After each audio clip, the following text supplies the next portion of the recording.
Say, Senator Melanie Roberts-Rajman, your final 3 minutes. I have to agree with you, but I need you to go back on the Parliament channel, play that back, and then analyze it carefully over the last 9.5 years, because exactly what you said is what the PNM did under your former Prime Minister. They shattered the GDP, they increased prices, they put in arbitrary austerity measures. They took away fuel subsidy. They increased inflation. Job losses were up at 60,000. This was what happened. So I must commend you for analyzing the past of your PNM government very well. So you will have a lot of time to sit there and think carefully about what you all will hope to do within the next 20 years. I want to say,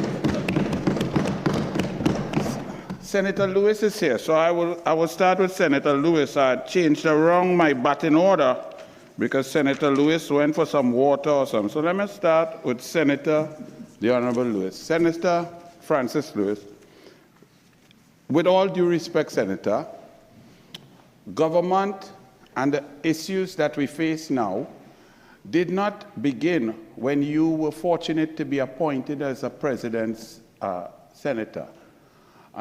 This is about the third time I've heard you saying that you're new, you're a neophyte, and you begin here. This is the economy. We can't begin here. We must know what happened, what went before, what brought us here, how we are here now, and where we are going in the future. So with all due respect, I really would like to hear you, listen to you with some sort of action and knowledge. But if you are not aware of what took place, then I don't think that I am really going to learn much from when you contribute. So even though you may not have expected to be here, I would expect that you would go back, look at some debates, look at what took place, look at the policies of the former Minister of Finance, who's now downstairs, the member for Dago Martin Northeast, hear how he spoke, hear his policies, what he implemented, and then come to criticize me, and I might say, okay, let me listen. But if you can't do that, stick break in my ears.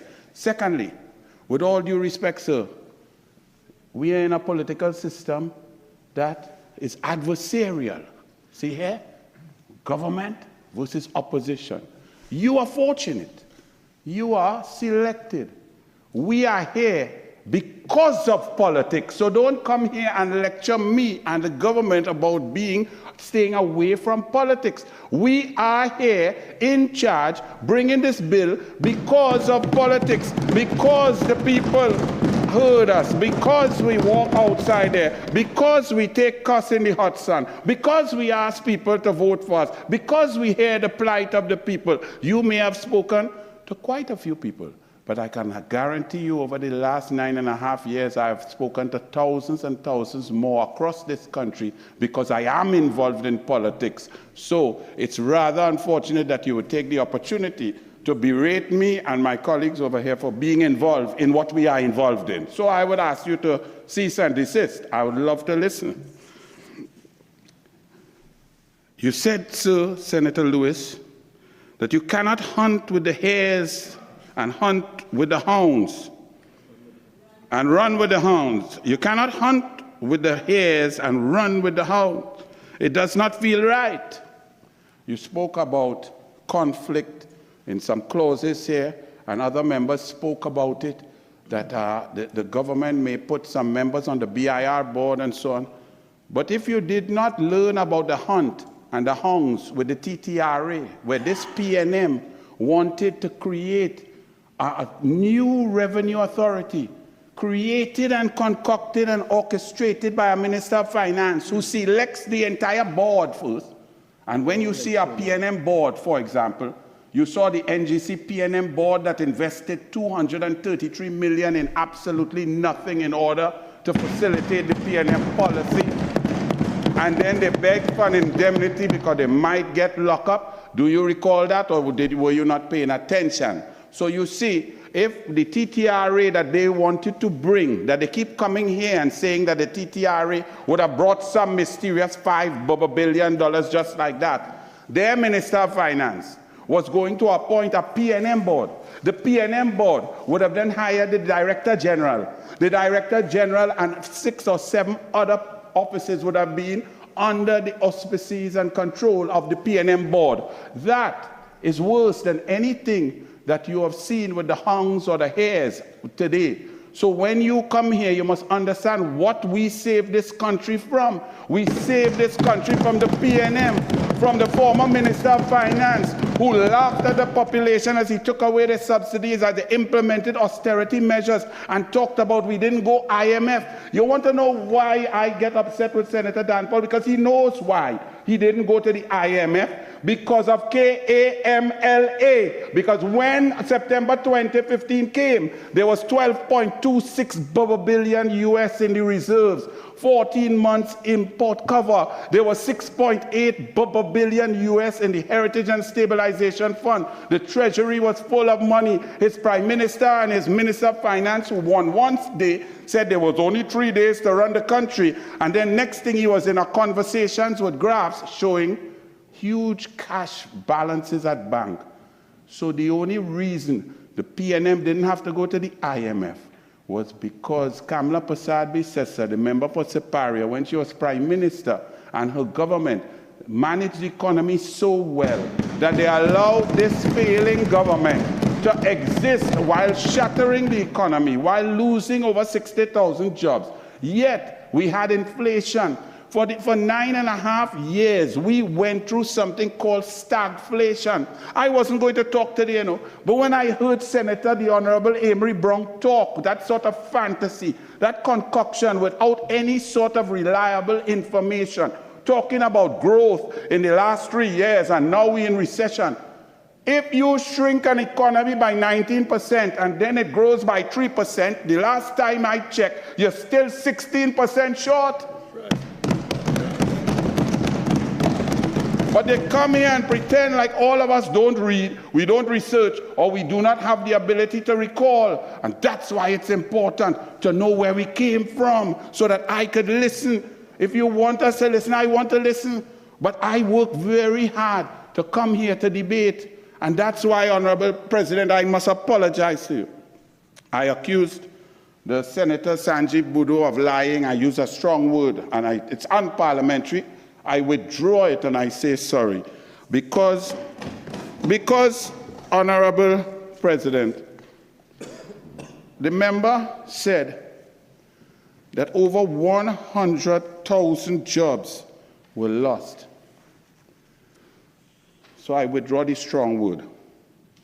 What I would tell you is that he was untruthful. He was dishonest. He's a stranger to the truth. He was factually challenged.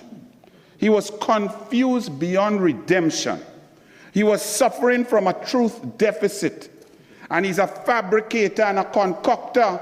100,000 jobs, he does not even know. The working population of Trinidad and Tobago is 576,000. In 2024, late 2024, that's the numbers. 596,000. 574,000 were working. So the unemployed was 22,400. He is now saying in the last 7 months, 100,000 people unemployed. It's a total fabrication. And when you come to the Senate, if they don't want to research and do the work, then they should go in their bed, lie down and sleep and stay home. Just concocting figures. 100,000 people lost what jobs? Abject, total nonsense of the PNM. The same Senator Sanjeev Budo then went on. He's a lawyer. I come from a family of lawyers. I used to respect lawyers until I met PNM lawyers. I used to think that lawyers were some of the most brilliant human beings. Mother, father, older brother, Oxford, Harvard, younger brother, sister, son, all lawyers. But then I come and meet these PNM lawyers, and this one, Senator Sanjeev Budo, comes in here to say, well, the fines, he did research that demerit points will curtail behavior in a more meaningful manner than the fines. But you know, nobody here moved the demerit points. So it's fine and demerit points, so, which means that they curtail the behavior twice then. But you come here to debate, and you don't even know the laws of Trinidad and Tobago, and you come here to swear on a Bible to do the service for the people. The PNM have no shame.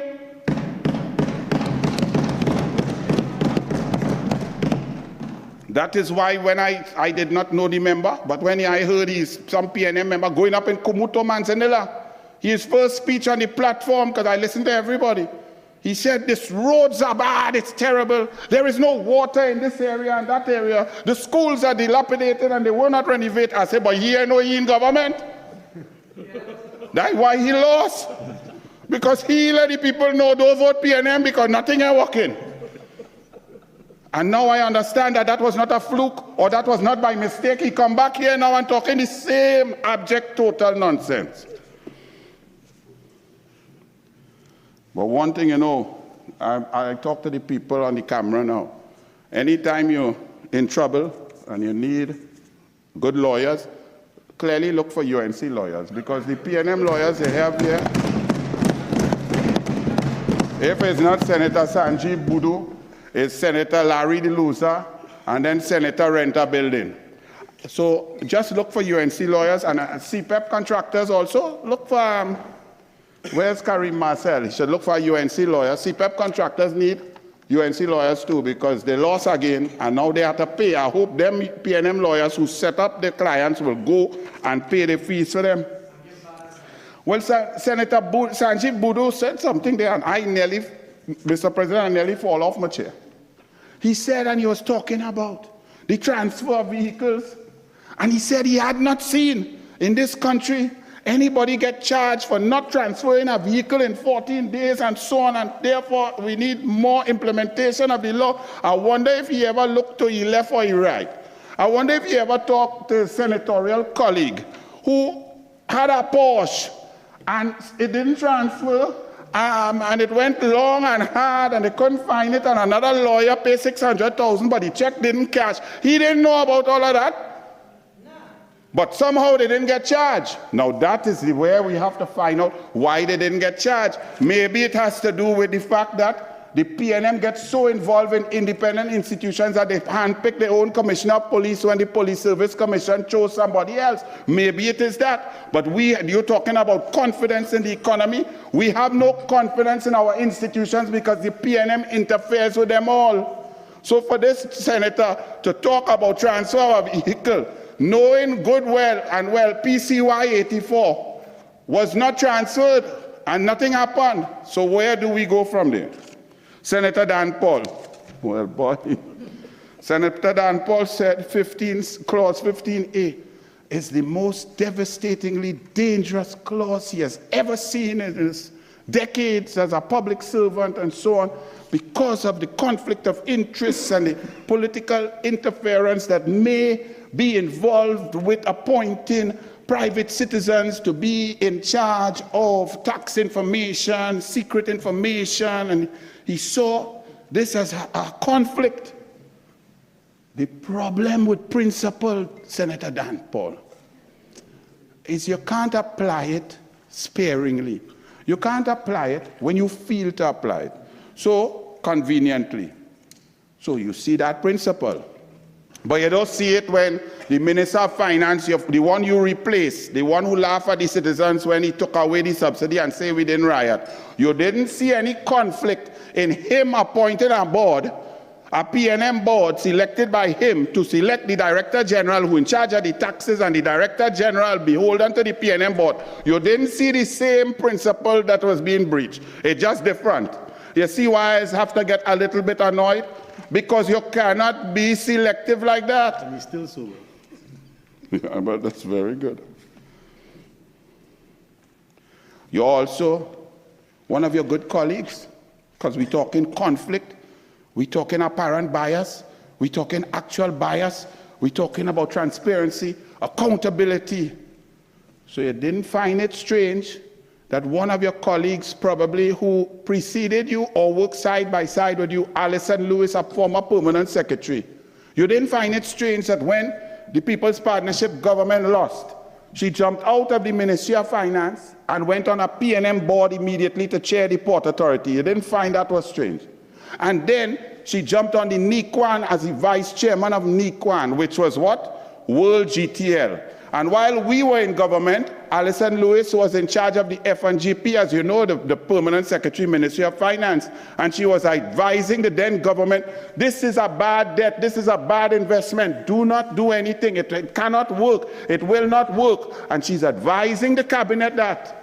And then she jumps out and jumps on a company and gets those assets from the PNM to do NIQUAN, changing World GTL into NIQUAN. You didn't find that bad. You didn't find that wrong. You didn't find that strange. And then the same PNM government gives World GTL assets that were purchased for approximately 100 million US for 25 million US. 10 million US cash and 35 million US. 10 million US cash and 25 million US preferential shares, which are now worth zero. So the whole population of Trinidad and Tobago, and they got ministerial gas from the PNM. All of this, and NIQUAN never produced one bit of diesel yet. But they got all of that. You didn't find that strange. You didn't use your principles of conflict and bias and apparent bias and insider knowledge. You didn't use that day. That was okay because it's PNM. See why I have to get upset and come here to debate? Furthermore, it gets worse than that because you talk about banks and confidence in the banking system. But Alison Lewis then went on what? The board of Republic Bank, Mr. President. And do you know this company that couldn't make no diesel? It nearly blew up twice. A man unfortunately died while they can't make no product. They sell nothing. They didn't pay the workers in 11 months and they owe them 519,000 US. They owe in the gas company from NGC that created THPPL or whatever it is to sell them gas. They owe in 300 million US. You know what Republic Bank did? With a PNM board member and PNM board members and Alison Lewis on the board, they gave our NIQUAN 120 million US. 120 million US loan. You know what happened to that? Lost, gone, disappeared. Shareholders have to take the bonds. But Mr. Dan Paul didn't find anything wrong with that. This is why I cannot take the PNM seriously.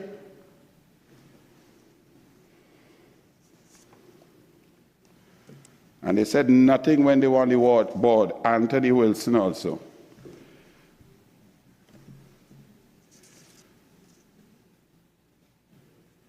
I even heard a PNM Senator Dan Paul talking about the Auditor General. Well, that one, I don't know. The same Auditor General that you and your government were fighting when the lady was just doing her job and you all went to the Privy Council to try and create a kangaroo court to investigate the Auditor General who was just saying, I need my documents, please. Could I have paperwork, please? I would like to form an opinion on these books. Can I have the documents? I'm not seeing it. That PNM government came in this parliament and the Senate and called. I didn't even know who the Auditor General was, to be honest. I didn't know if it was a man, woman, child. I didn't know. But PNM came with the Attorney General Lymore and the Minister of Finance and attacked the lady in the most vicious, malicious, wicked manner. Then they sent up pre-action protocol letters and they didn't want to pay for her lawyers. But they going to attack when the Minister of Finance was calling the Auditor General, and I have to hear a Permanent Secretary, a Minister of Finance who replaced that Minister of Finance, now talking about propriety and the process, and that as a Permanent Secretary, he doesn't even make contact with the BIR. But there was a Minister of Finance supposed to call an Auditor General on her cell phone to bring pressure to bear on an independent office? No, he was not supposed to. And that the piece of the case went to the Privy Council, and the Privy Council said that the former Minister of Finance should have been investigated also. But we come here to hear these PNM here talking like Pontius Pilate. Another thing, another conflict. Oh, the central bank governor is independent, and that's very true, supposed to be. The government is in charge of fiscal policy, and the central bank governor is in charge of the monetary policy, the supply of money and so on. But that PNM government fired our central bank governor, who later won in court, and they have to pay him $7.5 million for being fired. They replaced the central bank governor with the neighbor of the then prime minister who living next door to him in Inez Gate. And then all of a sudden, fiscal policy and monetary policy were moving in unison with PNM. Because, think back, the PNM came and said, $100 cut notes right after they lost our election in local government, November 3rd, 2023. They get one curtail. They want to change the discussion and the discourse. They said, change your $100 in 3 weeks. It's not the remit of the cabinet or the government to change the money supply, is it? I didn't hear you. That is the responsibility of the central bank governor. But did the central bank governor make the decision? No, the PNM did. Did the central bank governor say, hey, PNM, that is my job. You all are out of place. Don't you dare talk about the money supply. That is my constitutional duty. Did the central bank governor say that? No, because he limed in with the former prime minister in Inez Gate, with the former speaker of the House, and all of the members of the boards across the board, including the senior counsel, who ended up being a gas bunkerer. This PNM will never come back. You all could bring back Abdul Hamid from 15 years. You could go back and try to resuscitate Dr. Williams. The people fed up all you and will never bring all you back. Senator Dan Paul said, debt is not a big thing. Debt is no problem. If your debt to GDP go up over 100, no big thing. Never mind, his PNM by 2022 had taken it close to 92%. It dipped back down, right, to 76. But it nearly crossed the 100. He said, no big thing, it's not that. It's the trajectory. Well, PNM was like a rocket ship. Them was better than Elon Musk. Them went from September 2015, the debt, the external debt that Senator Dan Paul was talking about was 14 million. And by 2024, check it and see, it went up to 46 million. That is trajectory, boy. PNM know about trajectory. So this former minister of 1 month finance is telling us about trajectory when he mashed gas better than NGC. They also increased the overall debt from 76 billion in 2015 to 144 billion. That is PNM. That is our children have to pay back. And you come into play sanctimonious? Well, boy, I wasn't going to talk today, Mr. President. But when I heard Senator Amory Brown, I had to jot down some notes. Senator Amory Brown talk about the PNM. We had growth. I already said that if you shrink something and it come back a little bit, you don't call that growth. But the PNM had stagflation. I want to break that down for the people outside there listening. Stagflation is when there's high unemployment and high inflation. Now, why is that sort of very difficult to do? Because if you have high unemployment, it means they don't have plenty money to chase goods. So how come you're getting high inflation when you're not supposed to have so much money in the system? Because of the incompetence of the PNM. Not only was there high unemployment, but the ease of doing business had skyrocketed. The foreign exchange crisis, they couldn't get US dollars, so people had to buy on the black market. They took away the fuel subsidy, so transport costs went up. They did the safety and security. Everybody had to buy camera and security guards, so prices just kept going up through the roof.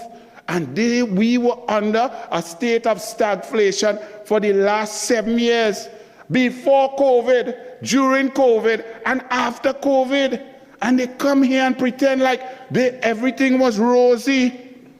They talk about we are crashing the economy. You cannot crash something that don't crash. You ever crash twice? The PNM crashed the economy. Our lifeblood is oil and gas. Since 2017, NGC made a loss for the first time in our history since Ken Julian told us, burn the gas, sell the gas in the 70s, 1977. The first time we made a loss at NGC is PNM. After the negotiation of 2017, by 2018 and a half into 2019, profits under NGC, under Kamla Prasad Biswas and the People's Partnership was up at 2.1 billion US. They reversed that and we went to 310 million US in losses because Keith Christopher Rowley, the member for Dago Martin West, went to Houston with Stuart Richard Young, the member for Potter's Bay North. They left Franklin Can home, who was the Minister of Energy, and they went to conclude negotiations with the upstreamers, EOG and BPTT in 2017 in Houston, Texas. And immediately after that, in the next report, because EOG and BPTT are publicly traded companies, they have to report. They reported in their Trinidad and Tobago workings 69% increase in revenues. They were celebrating. Their executives were getting bonuses. The problem for Trinidad and Tobago is that oil and gas negotiation is a zero-sum game. So if they go up 69%, what happens to us? We go down 69%. That is PNM. And you all are talking about crashing the economy. What did that have? That had spin-off effects now, multiplier effects. So, first of all, their chairman, Jerry Brooks, resigned. But you know what happened with PNM? One thing good with PNM. When a man resigns or a lady resigns or a chairman, they just keep quiet. They don't say why. Now, PNM might say that's good politically, but for the country, that's not very good because you need information.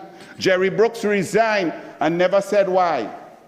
But what we know is that the intelligent negotiators, those who were in the business, those hired as public servants on contract at NGC, were told to get out of the negotiation, and it was taken over by politicians, namely the Prime Minister and his mini-me, the super selected one. So former plus former is three former is former cube, was negotiating on behalf of the people of Trinidad and Tobago, and we were left holding the short end of the stick that was stuck down in the mud in the labas after a fire.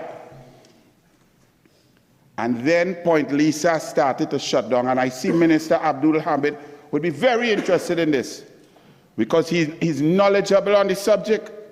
He was part and parcel and taught by those who created it. Point Lisa's then moved from 74% down to 35% capacity. 11 companies shut and went down because the margins negotiated by Keith Christopher Rowley, the member for Dago Martin West, and the member for Potter's Bay North, St. Anne's West, Stuart Richard Young, did not allow companies to continue making their downstream products profitably. So they shuttered. How many jobs were lost there? 11 companies, let's average 100 high-paying jobs, 1,100 jobs, on top of shutting down the refinery, 5,364 permanent jobs, 6,000 daily paid jobs, plus contracting firms who provide supply to the refinery, plus the fence line communities, the nail tech, the restaurant, the bars, the hairdressers. How much money was lost and devastated from the Southland? But you talking about we crashing the economy, all you crash it and smash it.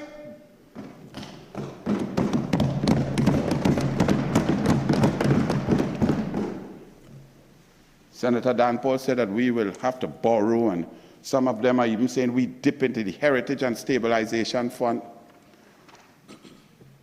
Well, if we dip, all you know about dipping, because the PNM in the last 3 years dipped 12 times, 2.1 billion US out of the Heritage and Stabilization Fund.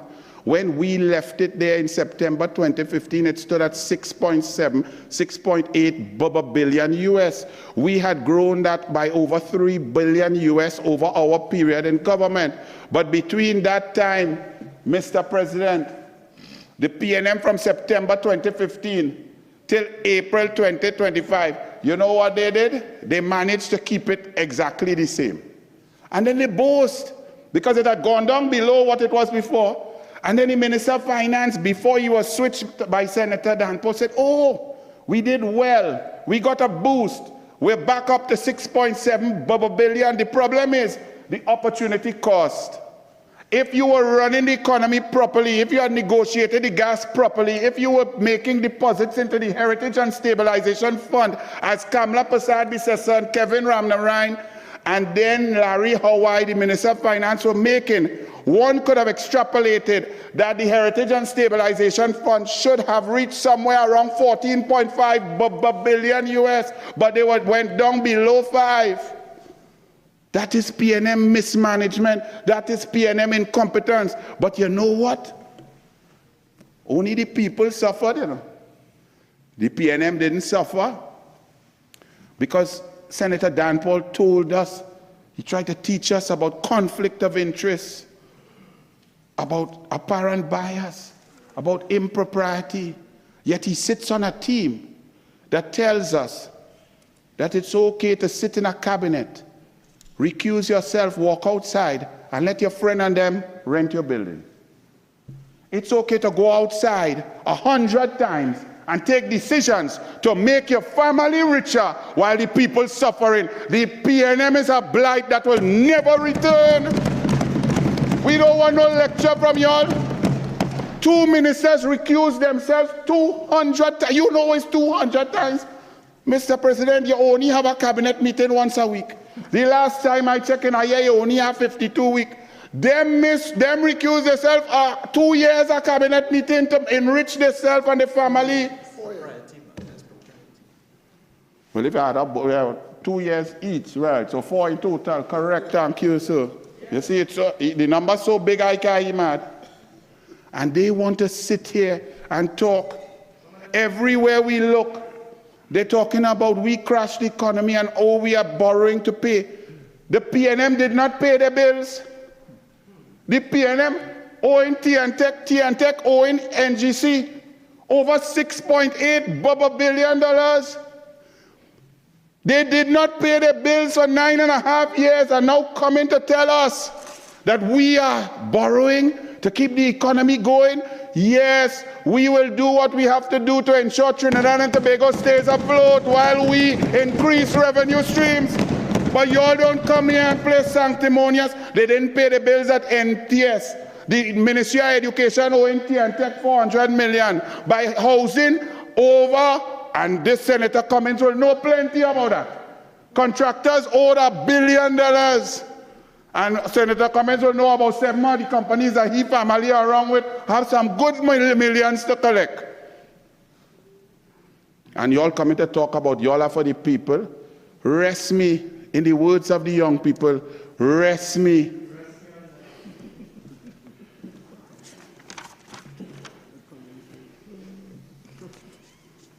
Tobago. Mr. President, I wish I could have about 37 more minutes. Tobago. I'm a half Tobagonian, proud to be. But when I listen here, and this young Tobagonian senator also, the PNM collapsed Tobago's economy. You're talking about we crash anything? In 2017, the PNM collapsed the Tobago economy because they wanted to create an emergency to buy vessels without procurement. There were 2 vessels that were functioning brilliantly, purchased by the mentor of Senator Abdul Hamid, Patrick Mervyn, Augustus Manning, the Express and the Spirit. They were working flawlessly. They were working brilliantly. There was a Canadian company that was maintaining them and keeping them going. The PNM board took a decision to remove the Canadians. And one of the PNM board members, Sarabai, was Magellan. And they got a contract to then maintain the two vessels, and they started to break down left, right, and center. They couldn't do the job. And this left Tobago stranded and cut off from the rest of the world. P&M then tried to find barge and all kind of things to put people goods on. A barge was taking 14 hours to reach across. When you had green banana, it reached across ripe. By Tobago, the economy of Tobago was shattered. On top of that, the tourists, in 2014, 96,000 foreigners landed in Tobago to spend money an average of 5 nights, 6 days.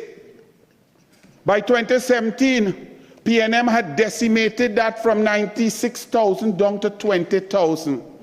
In the summer months, meaning July, August, 652,000 Trinbagonians went across to Tobago in 2014. By 2017, 2018, that number had dropped to 142,000. Crash the economy, all you crash head on into a brick wall with steel reinforcement behind it. With green banana. During that period, how many Tobagonian guest houses, businesses, craft stores, restaurants, small business crashed and collapsed and were closed down? I even talk about COVID yet. COVID was the greatest, most ineffective management of any crisis in the history of the Caribbean, and P&M tried to say they're number one in the world because two fellas was drinking beers in Oxford. Hear what they say? Don't let the people come home. Nobody could come home. And they read that and say, wow, that's strong. Not knowing it was unconstitutional, they now lost nearly every case. Not knowing it was wicked, not knowing it was malicious, and not knowing it was ineffective, because 5,000 people died still with all the so-called COVID management. 5,000 citizens died, and P&M are boasting that they did COVID well. The borders were porous and open because not one case came through the airport. All the cases came across the Gulf of Paria from Venezuela. The only person who could have come and land during COVID was who? Delcy Rodriguez with 5 PDVSA officials, because the former Prime Minister selected by the former told us in the Senate here earlier this year that that was his modus operandi, that since 2016 he was working on Dragon. And during COVID, when the government changed and we were talking, Delcy Rodriguez came with PDVSA and wanted to talk about COVID. He forgot that 4 years before he had told us it was not about gas. It was about hamper for Venezuelan. Because the P&M tells so many untruths. You see how I improve, Mr. President? They tell so many untruths that they cannot keep the untruths together. And that's why the people have dealt with you all on April 28th. And furthermore, the way Dr. Amory Brown, Senator Amory Brown, talked about how great the P&M was. Well then, I expect the people of Tobago on January 12th will bring the P&M back if you all are correct and I am wrong. If you all are saying everything was so good and we are so bad, well, on January 12th, we should see a resurgence of that red. We shouldn't see the 15-0 that coming, because the 15-0 coming because the people know that P&M is just about their friends, family, and financiers. They didn't care about the people. They didn't care about the children. You talking about culture and the orange economy? Who cut pan in schools? Kamala Prasad Bisesa and Winston Gypsy Peters before he lost his mind and went P&M. Increased pan in schools across the board. There were over 150 secondary schools receiving funding for pan in schools. The former P&M Minister of Education, after the P&M got in by stealing an election with an extra hour by the EBC, who told them about it but didn't tell their competitors. That minister went to Panorama in 2017, school Panorama, and he only saw 23 bands, and he said, but what is But what is going on? Where are my children? Where are my PAN players? Not knowing that his government cut all the PAN funding. Under Kamala Prasad, she raised the stipend from 500 to 1,000 per player. PNM cut that back. All you're coming to talk about, guys. So Calypso $1 million. They're singing bad about UNC and everything and partnership, but $1 million prize money. Kamala Prasad loves culture more than any PNM and supports each and every bit of culture, every ethnicity, every race. That's why she is Prime Minister and remain, and that's why you all will remain right there. Thank you, Mr. President. Senator Mustafa.